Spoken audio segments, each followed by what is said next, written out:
অন্যদিকে পুরনিয়োগ দুর্নীতি মামলায় অয়নশীলের জামিনের আর্জি খারিজ।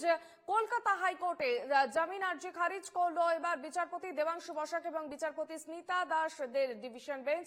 অয়নশীলের বিরুদ্ধে 17টি পুরসভায় নিয়োগ দুর্নীতি করার অভিযোগ উঠেছে এবং এখনো সিবিআই একটিমাত্র পুরসভায় তদন্ত করতে পেরেছে। সিবিআইয়ের এই বক্তব্য শোনায় অয়নশীলের জামিনের আর্জি খারিজ করে দেয় ডিভিশন বেঞ্চ।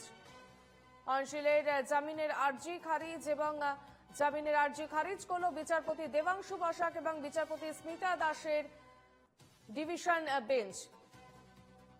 অয়নশীলের বিরুদ্ধে 17টি পুরসভায় নিয়োগ দুর্নীতি করার অভিযোগ রয়েছে। এখনো সিবিআই একটিমাত্র পুরসভায় তদন্ত করতে পেরেছে এবং সিবিআইয়ের এই বক্তব্য শোনায় অয়নশীলের জামিনের আর্জি খারিজ করে দেয় ডিভিশন বেঞ্চ।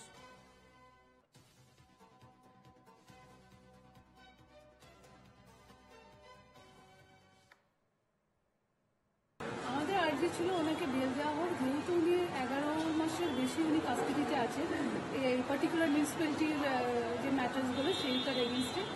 আর সেটা আর্জিটা আজকে খারিজ হলো যে অনলি বিকজ অফ রিজন যে 11 মাস খুব একটা বেশি সময় নয়, আর্টিকেল 21 এখানে এমপ্লাই করে না। আর সিবিআইয়ের অ্যাপিল ছিল যে 17টা মিউনিসিপ্যালিটি আছে, যার মধ্যে একটা মিউনিসিপ্যালিটি শুধু দমদমটা আমরা ইনভেস্টিগেট করেছি, এখনও 16টা বাকি আছে। এইটাই ছিল ওনাদের প্রেয়ার, যার জন্য আমাদের আজকে প্রেয়ারটা এখানে অ্যালাউ হলো না। বিষয়টা দেখুন যে এত বছরে উনি একটা করলেন, হ্যাঁ, কিন্তু 17টা এখনো রয়েছে। তাহলে কি উনি 17 বছর ধরে বসে থাকবে উনি জেলে? হ্যাঁ, তার এতদিন ধরে মানে ইনভেস্টিগেশন হলো না, তাহলে এখন তো বেলটা দেওয়া উচিত ছিল।